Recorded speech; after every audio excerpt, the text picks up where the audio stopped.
Today we're going to be speaking about Holocaust survivors and their descendants. Back in 1983, Benjamin Mead and several other survivors formed a group called the American Gathering of American Holocaust Survivors, and they met in Washington, D.C., and 20,000 people attended. In 1990, another group called the World Federation of Jewish Holocaust Survivors and Descendants held its first meeting, and it just in September of 2025 held its 35th annual meeting. And joining me today are two of the people who attended, Alice Fossner and her daughter, Janie Pashman. Welcome, both of you, and thanks for attending us. Thank you. Thanks so much. I wanted to ask you about the meeting. Is this the first time you folks have attended this particular organization's gatherings? Yeah, it was a first for both of us. I've been working in Holocaust education for close to 20 years now, but I've never attended the conference. And when I told my mom about it, I feel like it's pretty true fashion to the two of us. A mother-daughter trip to a Holocaust conference is kind of what we do. So It was great as I'm the third generation Holocaust survivor, which means I'm the grandchild. All four of my grandparents were Holocaust survivors. I'm the grandchild of Holocaust survivors, and both of my parents were Holocaust survivors. So my mom is considered the 2G, the second generation. Right. How many people attended the group gathering? Do you know? I think there were about 300. And this was in Paris now. Yeah. So, right. So the other one was in Madison Square Garden. So you had a lot of people there.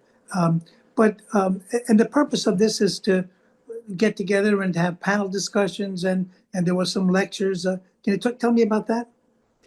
Yeah, so I'll tell you a little bit, and then Mom, you can jump into it. We didn't always stay together. So there were sessions where the whole group was together, and we heard, because it was in Paris, we heard a lot of speakers talk about the Holocaust in France, which was really interesting. Some things that I hadn't known about before. There were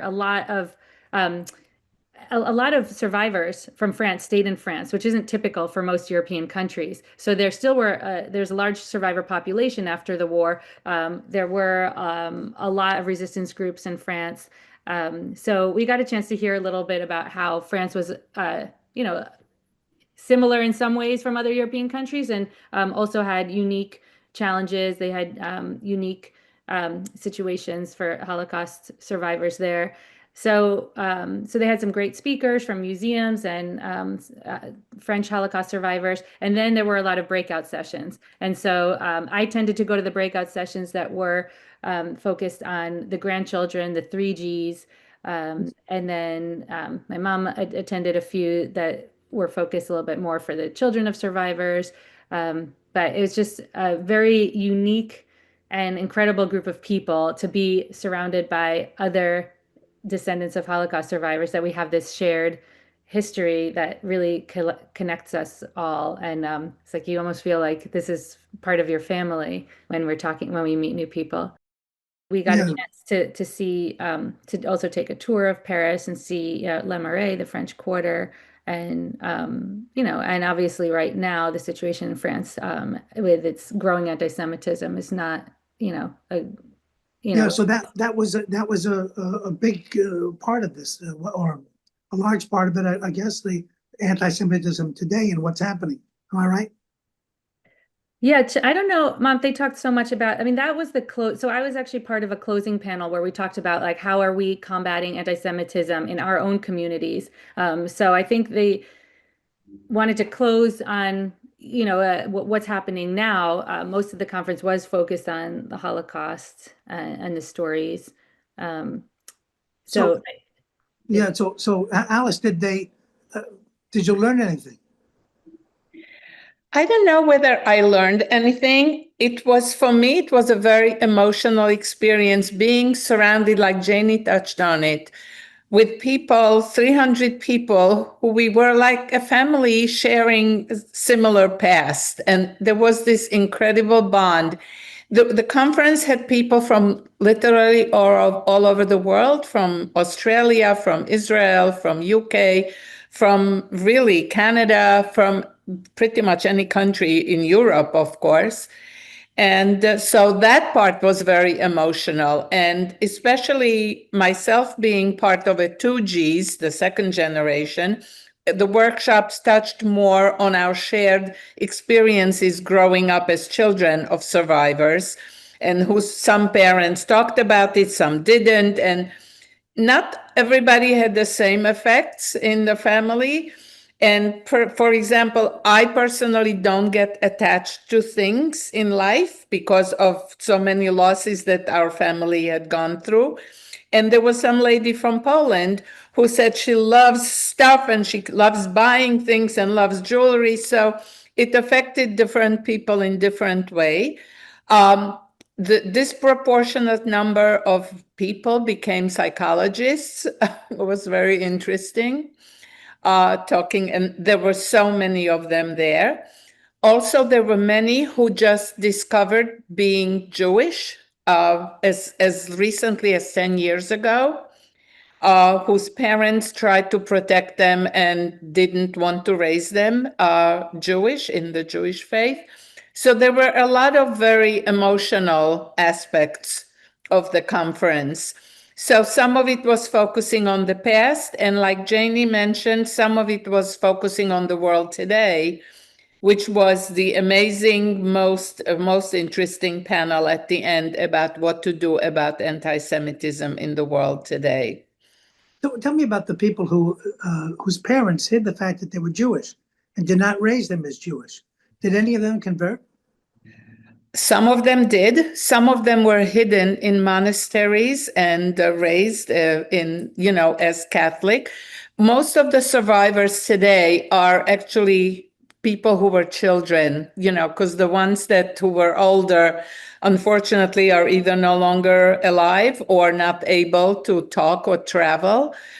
So this organization is actually for survivors who were either part of the kinder transport or were hidden children.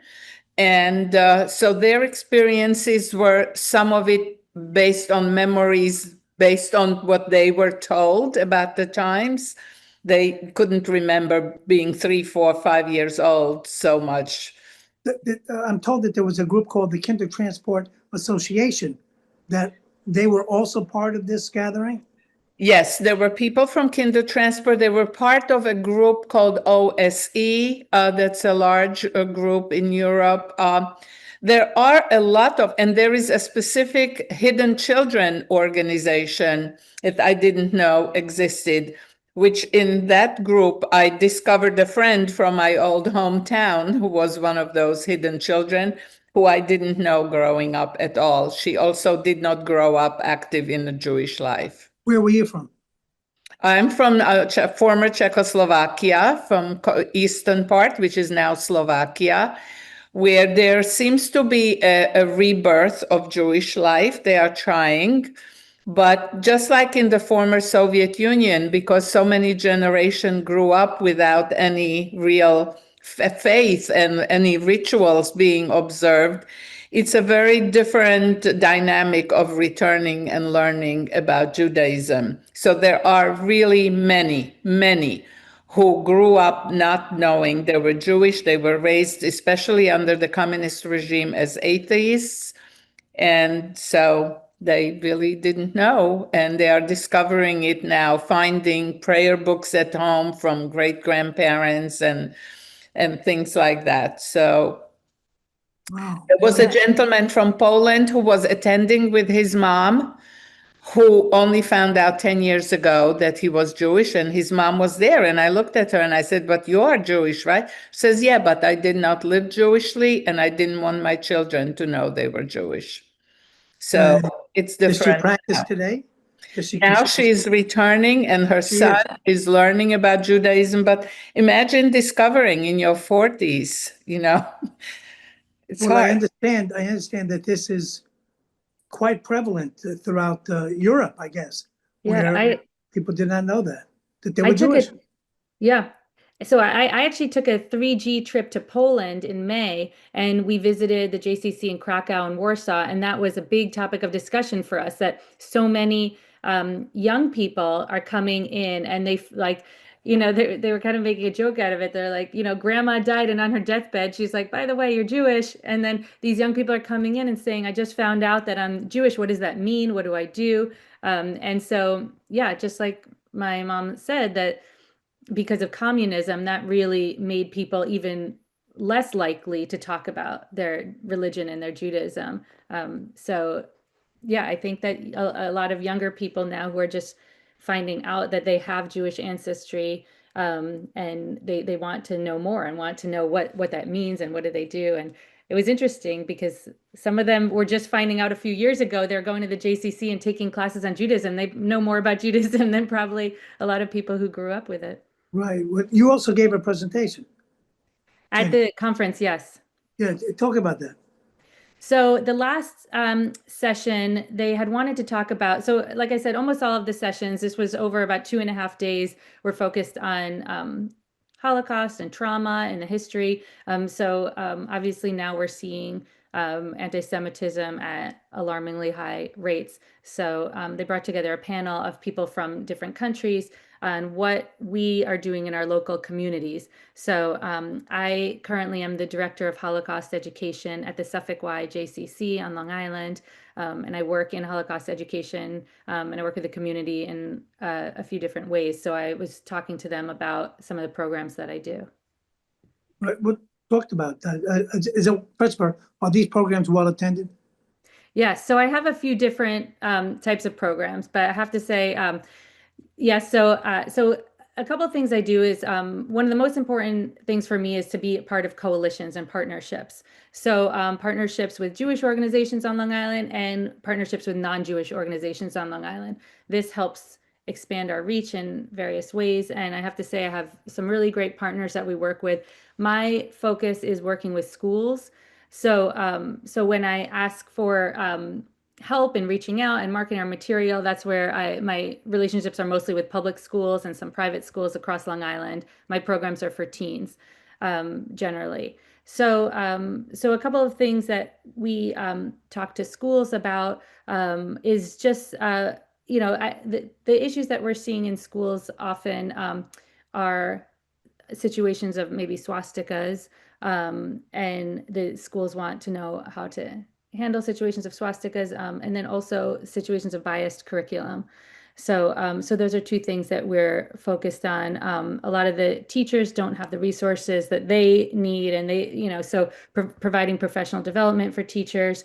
And then also on the administrative level, talking to the schools, especially at the beginning of the school year, on how to be proactive and making sure that you have policies in place. We have schools telling us, like, we have a student newspaper and a student wrote in for an op-ed, and generally they used to just publish these, but now, like, can they edit it? Can they, so schools have to have these policies in place before it, becomes an issue, because then you're going to have the parents coming, and this is when you see the board meetings get a little crazy. We had a school ask, like, the students want to have a bake sale for Gaza. The school's not sure. Are we allowed to do that? Are we not allowed? So just going through all the policies that schools have in place to, like I said, to be proactive and be ready for, if situations arise, you can go back and say, like, we have policies for this. And like I said, checking the calendars. And then just in terms of education, I do a few different programs. One of my biggest programs, we started something new this year called Links to Legacy. And Links to Legacy brings high school students from different schools across the area to learn more about the Holocaust and to document the stories of 3 Holocaust survivors. We are working with a local filmmaker, so we'll have a documentary at the end of the year. For anyone locally on Long Island, it's mark your calendars for April 19th. So we 2026. What was that? 2026, April 19th. Yes, sorry, April 19th, 2026. 2026 at the Suffolk JCC. And then one of our really big programs for high school students, I partner with Suffolk Community College, and we have Unity conferences. So it's spelled YOUNITI, like unity starts with U. And this is where we invite students to come in for a full day of learning on issues of fighting hate and prejudice in all forms. We have speakers that talk about anti-Semitism. We have, last year we had an incredible speaker, Jeff Scoop, who's a former neo-Nazi, who talked about the dangers of extremism. This year we're bringing in Joselo Lucero, whose brother Marcelo was killed in a hate crime in Patchogue about, I think it was about 10, 15 years ago now. So that students can really see the dangers of hate. We have incredible Holocaust survivors that speak to the students. And actually this year, for the first time, we're having a student conference on the Holocaust on March 25th, 2026. So these are conferences that take place during the school day, and the students come as a field trip, and they get a chance to meet students from other schools and to talk about issues that they don't typically get a chance to talk about. So yeah, you asked, are those well attended? They're very well attended. We have a huge theater. We usually, some of our programs if we're showing a theater performance, we can fill up about 500 people. Sometimes we have smaller conferences, so we can have breakout sessions with different groups. Well, let me ask this. You mentioned biased curriculum. Tell me about that. Is that a problem you see a lot? Yeah, I mean, it's something I'm part of a coalition of Long Island Jewish organizations that work in the K through 12 school space. So definitely, when I see things like this, I will refer them to AJC, ADL, Stand With Us, that talk to school administrators. But yeah, they are seeing that something that is common now in schools is that the teachers aren't necessarily using textbooks in the same way that they used to. There's a lot of resources available online. So teachers are finding resources online and pulling, documents and handouts for the students. And sometimes not even the teacher's fault, because the teachers themselves don't have education on these topics, but they're handing out information on the history of Israel that is not totally accurate or is leaving out facts. So, this is where we see then the parents. There's a lot of strong parent organizations that come to our group and say that they get very upset. They get upset if but even textbooks themselves. We've seen some very questionable language used when talking about the creation of the state of Israel. So we're trying to provide opportunities.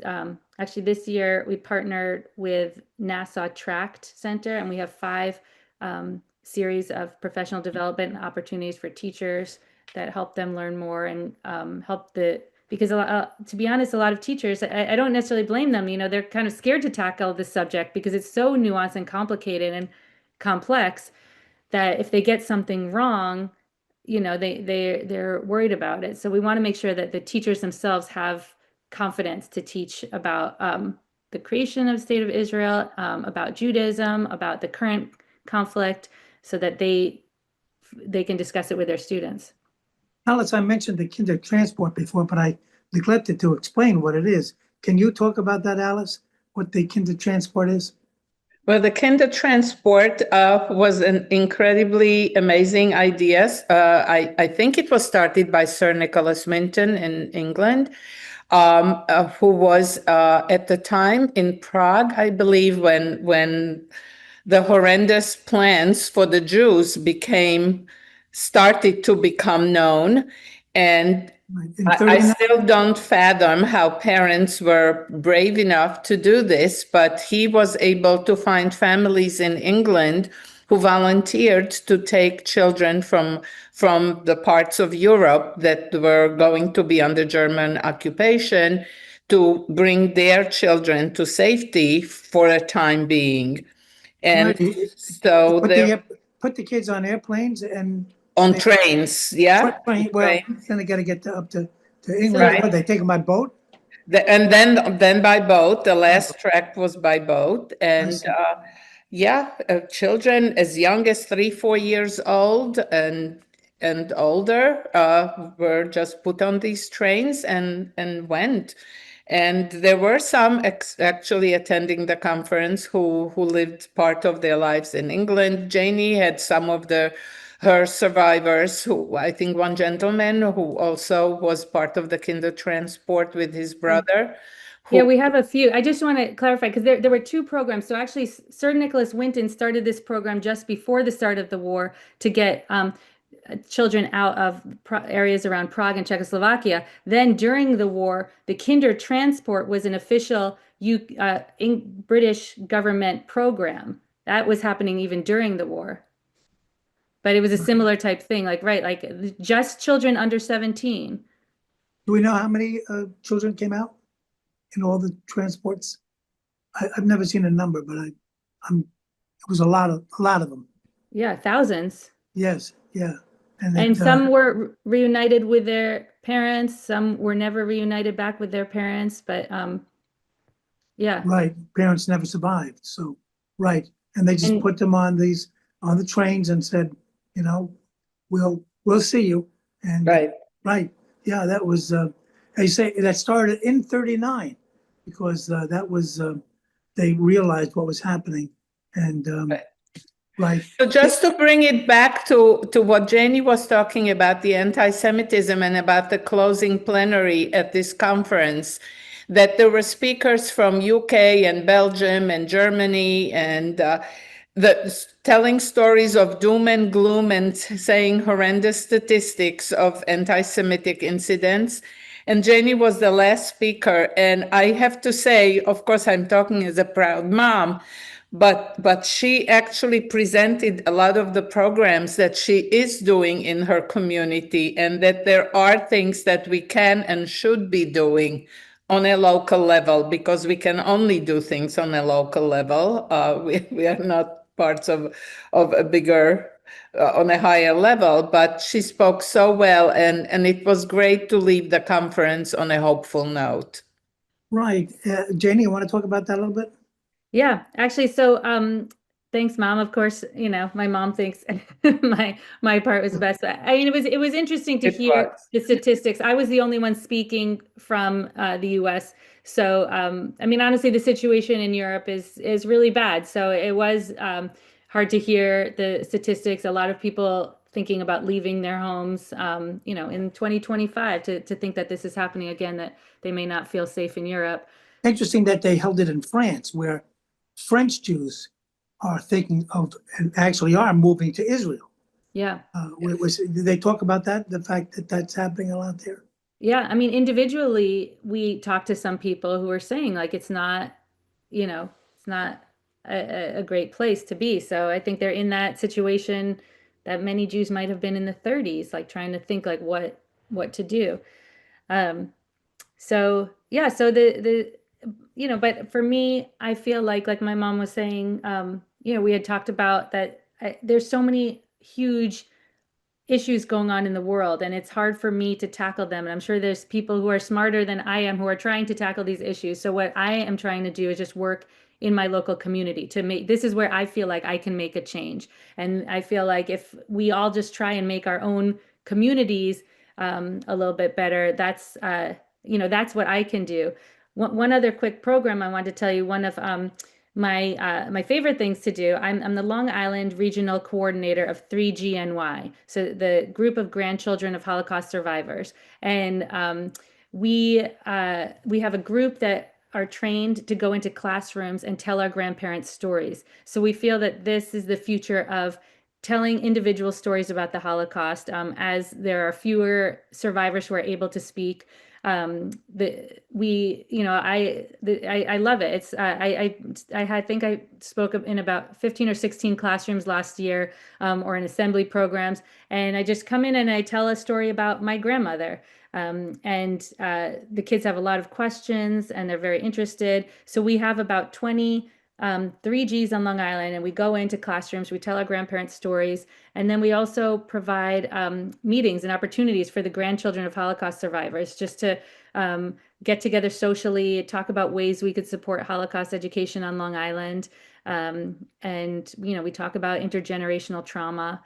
So, so yeah, at the conference, I shared a lot of these programs that I do and think about ways that we can try and make differences locally. Alice, I noticed in the program, among the different programs you had and discussions was, what are concerns today as we are getting older? Do you find that people are concerned that people in 2 or 3 generations from now will hardly even know the Holocaust? That people won't have an understanding of what actually happened? We certainly do have those concerns. We also feel guilty leaving not such a great world to our children and grandchildren.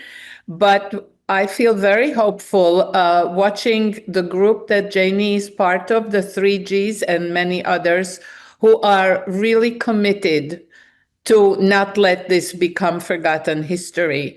And they are making it meaningful. It's hard for anyone to grasp 6 million people, but when it's individual stories of real people whose lives may be similar to the lives people live today, and they were all uprooted and destroyed because of this hatred and prejudice. So I definitely feel the concern, but I'm very hopeful now that I am more and more exposed to the young people and the young generation actually doing things about it and talking about it. And we have to be hopeful. Are you writing down, are people and other survivors and descendants writing down their stories and like their memoirs so that it doesn't get lost? Many are writing down, and many more real stories that we were just exposed to, of real diaries from those years, are just surfacing now, discovered by families and relatives and being published. And unfortunately, it's hard for us to wrap our heads around it, about what happened in Gaza 2 years ago, that the world responded to it with the kind of hatred that very much reminded us of what was going on in the 30s.